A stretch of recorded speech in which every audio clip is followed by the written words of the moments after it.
Hi, can everybody hear me? Yes, we can hear you very well. Okay, thank you. I've never done this switch from uh, yeah, okay. So far, you're doing very well. Thank you. I've lived in Philadelphia for 12 years.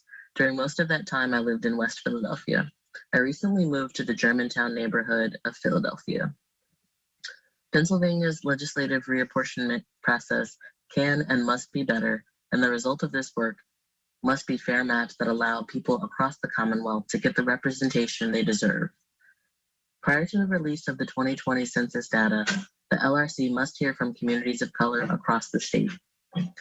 We recognize that our current maps, with 30 years of racial inequity baked into them, are not adequate.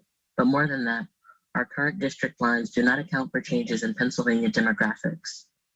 Pennsylvania's population growth is being entirely driven by growth in the Black, Latinx, and AAPI communities. Their population share in the Commonwealth has grown by 4% in the past 4 years alone. This growth is not just happening in Philadelphia and Pittsburgh, but is occurring across the Commonwealth, in the collar counties surrounding Philadelphia, the Northeast, and Central Pennsylvania. These are Pennsylvania's fastest growing communities, but they remain significantly underrepresented in local and state level elected offices. We have to create seats at the table so that these communities get the representation they deserve.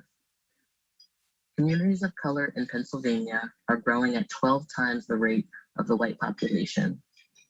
People of color make up 23% of Pennsylvania's total population, but as of 2018, our state legislature was 89% white. We must understand how these communities see themselves. The LRC must hold more public hearings and hear from these communities directly. The LRC should hold at least 5 public hearings prior to the release of the census data and at least 2 additional hearings after that data has been released. These hearings must allow for virtual participation and must have language translation. In addition to these opportunities to speak to you, you must actively engage these communities by reaching out and seeking direct feedback on the map-making process. We can't look to the old maps to guide us in this process. We must start from scratch.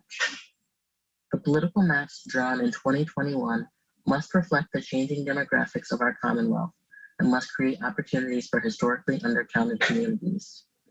These maps must uphold the democratic ideal of one person, one vote. We want the voters to choose their representatives rather than parties choosing their voters. The LRC can and must create equitable maps through a fair and transparent process. Thank you. Thank you very much. And you can do this over and over again because you're good at it. Thank you. Thank you.